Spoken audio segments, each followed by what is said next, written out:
Hey there, it's John from Living the Music, talking about the one and only Ringo Starr. That's right.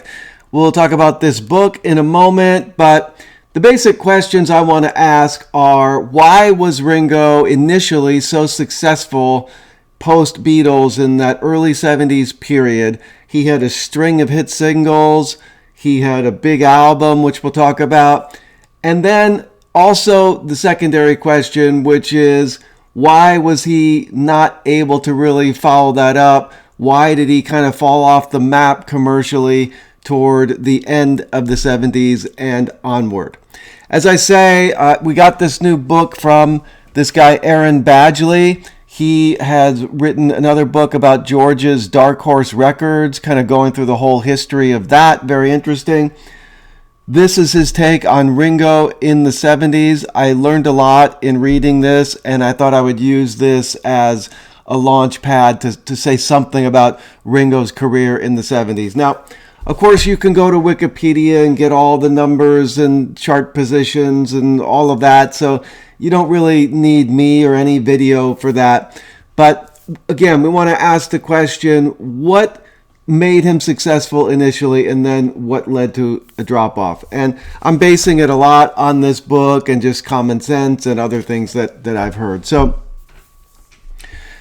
let's talk about Ringo's sort of position leaving the Beatles. Of course, everybody is leaving the Beatles in 1970. You can imagine he's in kind of an insecure position because he's not really an established songwriter of any note. He'd written a couple of songs by that point. He's got Don't Pass Me By from the White Album. He's got Octopus's Garden on Abbey Road. But he probably had quite a bit of help on those. You can see George helping him with Octopus's Garden during the Get Back sessions. So he goes into his solo career, and I think he and probably the other guys were understandably a little bit worried about what was he going to do and how was he going to proceed and make a living. Now, he had his acting career parallel to his music career, and so I know he had big hopes for that as well, which we'll also touch on here as we go forward. But he starts off, I think, in a reasonable way, making an album with George Martin, doing sort of standards from the 40s and so forth. And he brings in a number of different arrangers. Even Paul arranges a song for him. So it's kind of like Ringo's voice with orchestration, sort of a takeoff, if you will, of his rendition of John's Goodnight at the end of the White Album. So that's his first foray into solo music. It doesn't really burn up the charts, but it's okay. And it's a soft landing for him. It's a nice opening into his music career. Then he follows that up with Buku of Blues, which is a country album.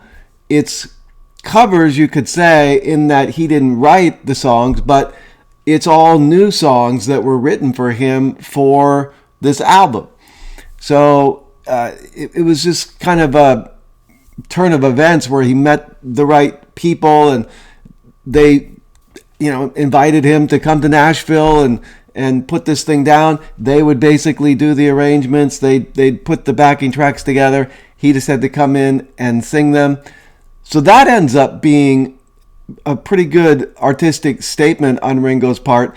He had always loved country music. It's a real passion for him that's authentic. And of course now he just had a country album come out last year, and he's following that up again this year with T-Bone Burnett producing. So that's great. But back in that time, he was probably going back in his mind a little bit to his Act Naturally days, where he did that cover, and was that a Buck Owens cover, I think? Anyway, that was successful for the Beatles. Everybody sort of loved that. And so his voice is not the greatest range of octaves, as you can imagine. He's kind of goes down one lane in terms of the way he sings for the most part. So country music actually works well for him. So that, as I say, was another good next step for him. I like that album quite a bit in terms of Ringo albums overall. I'd rate that one quite highly. I think they nailed the sound very well, and he does sing it very well, very relaxed, and he seems at home in that music. It again doesn't burn up the charts or anything like that, but it does okay in terms of album sales. And so then eventually he's thinking about getting back into pop music. Now, as I say, he's got his film career simultaneous with this, so that's taking up chunks of his time as he goes on location and does that. He doesn't really have a major commercial breakthrough in any of the films, but he has a couple that are fairly critically acclaimed and pretty good. One or two pretty good commercially, but this all leads up to his 1973 effort, which is his greatest album by far. Almost anybody would have to admit. He really pulled it all together here with Richard Perry at the helm, and they kind of curated an all-star team to support him. So he's got John Lennon, George Harrison, Paul McCartney contributing songs. He's got a bunch of other people here too. He does some covers like "You're 16," and it's perfect for Ringo. It really works. This ends up being a big seller for him. This was top of the charts, I believe, in America.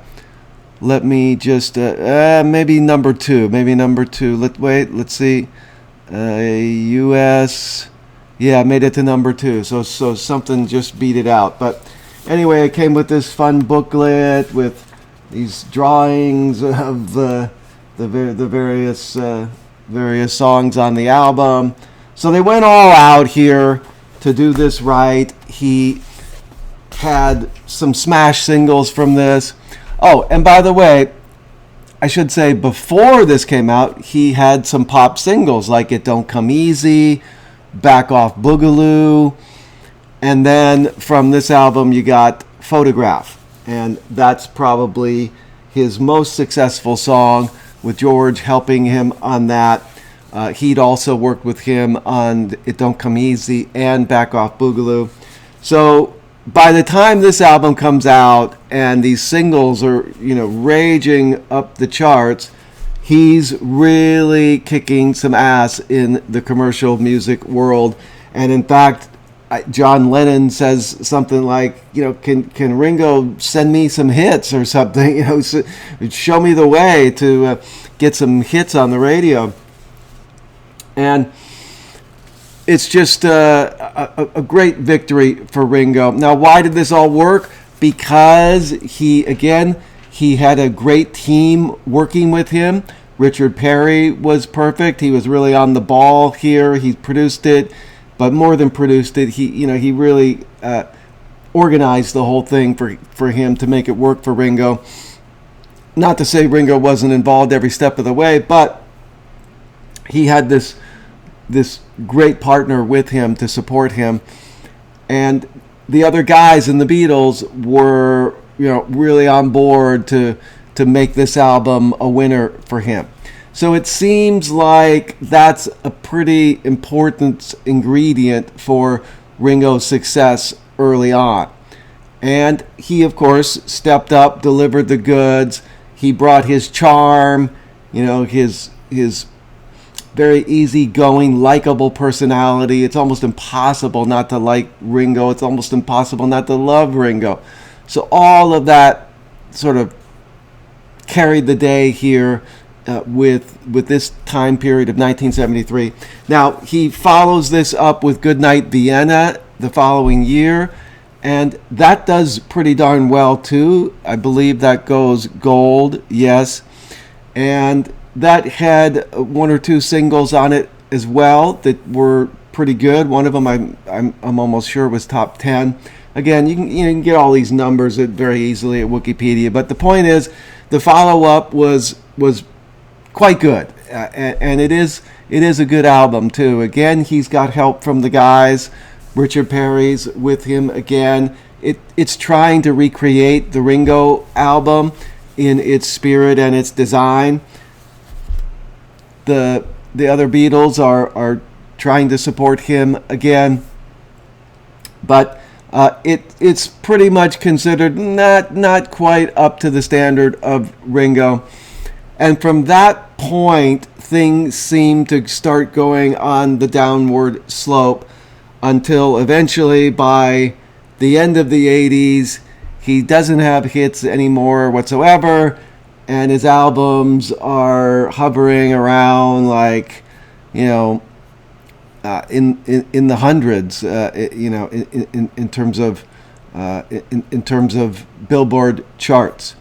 So, by the time of Bad Boy in '78, yeah, he's up there like 129 in the charts, and it's a tough time. Now, there's still a lot of good songs on those albums. So, you got Rotogravure, which is quite a good album in terms of Ringo. I enjoyed that one a lot.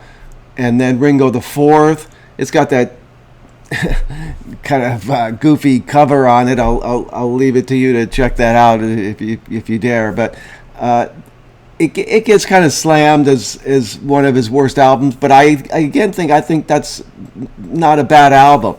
I think in the 70s he's generally doing strong material. Bad Boy in '78, I like that one as well. And I pretty much followed him up till Old Wave in '83. But before that, in '81, he comes out with Stop and Smell the Roses. This is somewhat of a comeback for him. John Lennon had left us all by this point. He'd been taken away from us, of course, by that terrible, murderer. But Ringo is trying to, recapture some magic for his solo music career. He's got Paul pretty heavily involved in this.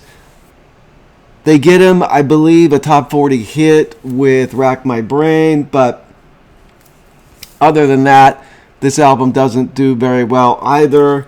He eventually does Old Wave, which comes out in '83, but it doesn't even get an American release. It only comes out in like Canada and I don't remember where else, maybe Japan or something like that. But not getting a U.S. distribution is not a good sign. He eventually released this much later, which obviously I picked up a copy when it did come out. So, what happened? Why the big drop-off? Well, now some people will mention his partying. He was quite heavily into alcohol and drugs during this period. He was big buddies with Harry Nilsson, which might be a good thing in terms of like having fun, but probably not a good thing in terms of the commercial success of your career. He's hanging out with Keith Moon as well, who again is probably tons of fun, but you probably getting him into a lot of trouble too. So some would say that his interest in partying is distracting him from really buckling down and focusing on his music career. And then the other thing that I think is important that I believe is touched on in this book, I've certainly heard Aaron talk about this in interviews, is that he never toured. Ringo never toured. He does come out with that movie, a really goofy movie in 1978 to try to promote Bad Boy, a TV movie that is yeah, it's got Art Carney in it, but it's really badly written. I think I can safely say it's got some cool musical parts where they're in the studio, and apparently he's playing live with a few guys, so that is nice. But as a movie, it doesn't really hold up. It'd be neck and neck with Paul's "Give My Regards to Broad Street" as to which is the bigger flop. But of course, Paul's was a theatrical release, so that might take the cake there. But yeah, so that movie, he's trying to put himself out there. He's doing music videos. He does some interviews here and there to promote the work, but he's not like all over it. He's not like showing up on the Tonight Show promoting every album, or coming on daytime talk shows at the time, or doing a lot of radio interviews. He's not really pumping it out in terms of the promotional activity, and a tour would have really probably given some life to many of these albums.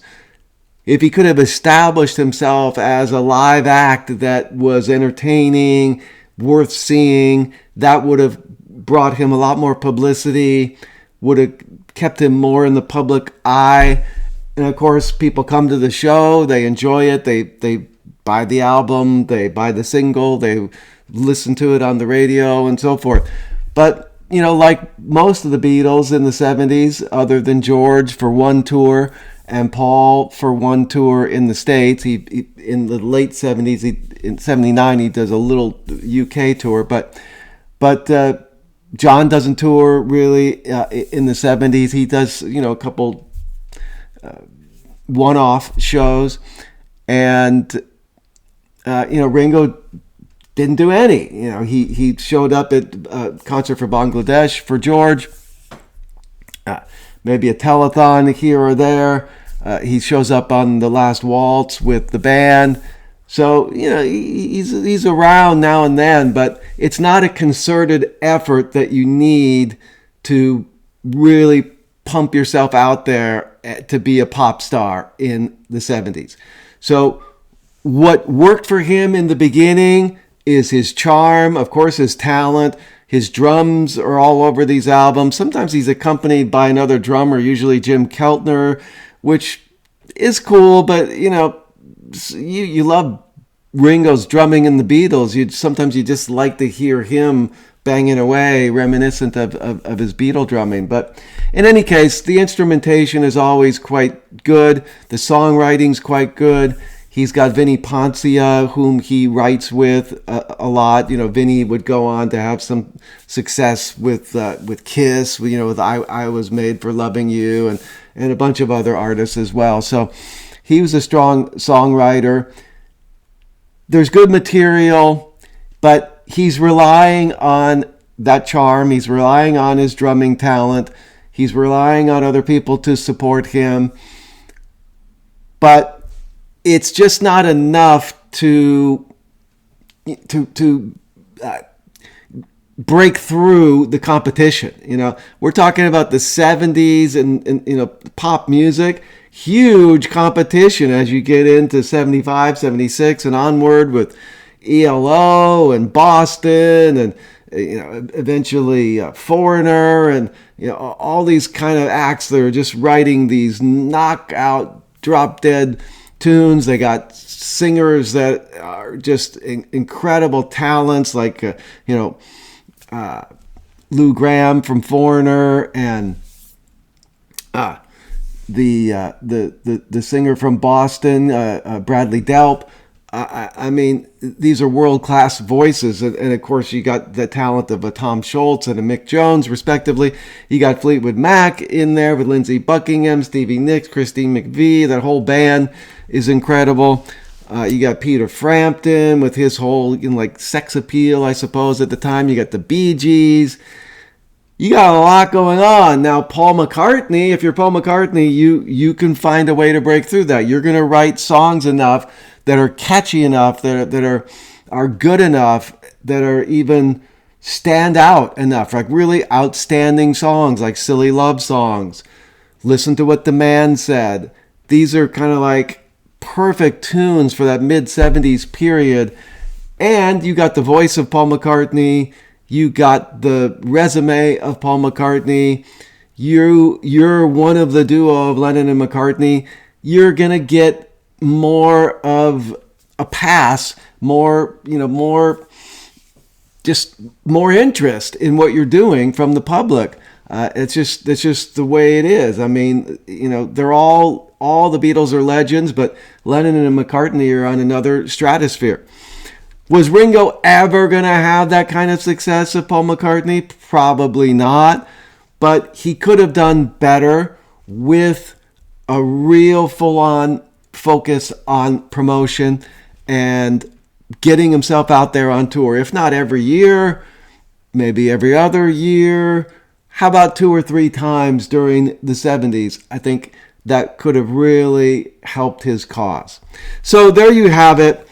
You'll also see in this book that he was trying to run a record company too. So on top of everything else, and he was doing a lot of session playing for various friends, or just people would call him up and ask him to drum on their song, and he was so kind of all over the place. He was sort of the Phil Collins of the 1970s in that sense. But his record company, Ringo Records, was a noble effort. He's putting out albums, pretty obscure, but like he's got this guy Graham Bonnet, who was a pop star in the UK. He went on to have a hit with the band Rainbow in the early 80s, I want to say, or late 70s, maybe right around 80, something like that. So Graham Bonnet was a great vocal talent. He puts out 1 or 2 albums through Ringo, but it doesn't go anywhere. Again, he has trouble getting these artists on the radio, getting them heard, and ultimately pushing the sales of those albums. So he's fronting this thing, backing this thing, but eventually he has to give up after several years and say it's just not worth the effort. It's not going anywhere. You can find out about all of this and more by reading this wonderful book by Aaron Badgley, Ringo Starr Solo Career, Got to Pay Your Dues. Check this out. And also, just to throw it in here on my Ringo video, my guy Luca Perassi has also come out with a book on Ringo's earlier career. He goes a little bit deeper. He goes from 1970 to 1997. So this is like an album by album, song by song breakdown of what the song meant, how it was chosen, and the meaning, as I say, the meaning of it, and how it was received, reviews, all that kind of stuff. So I love Luca's stuff. He has done one of these for Peter Gabriel also, which is really good. And he's done a couple of these for Paul McCartney, which are really good. He's got another one coming soon. Well, after Paul releases his new album, apparently. I have not been able to read this one as of yet, but I am looking forward to reading every page of this. I love Luca's research, and I love his passion for doing these kinds of projects. So, you got a couple of great resources here for your Ringo retrospective knowledge if you're interested in diving into it. And with that, I'm going to get signing out here. Just trying to give a good smile for maybe the thumbnail sketch. There we go. Thank you so much for watching and being a part of Living the Music. Love to have you like this video. If you've come this far, you've probably liked it a little bit. And give us a comment. What do you think about Ringo in the 70s? What worked? What didn't work in your opinion? And I'd love to have you subscribe to my channel, Living the Music. Until next time, take care. We'll see you later. Have a good one.